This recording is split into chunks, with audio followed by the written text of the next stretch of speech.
Айнаш Төлеш қызымен тез оқып үйренейік. Бүгінгі өтетін әрпіміз ә әрпі. Әден басталатын сөздер: әтеш, ән, әже. Келесі сөздерді менімен бірге оқы. Әділ, әнші, дәрі, әмір, әрең, шәлі. Сөйлем құрап үйренейік. Әже әшекейді әріптерге берді. Келесі сөздермен сен.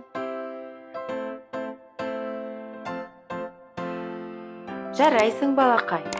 Келесі сабақта кездескенше. Каналыма жазылып, лайк басуды ұмытпаңыз.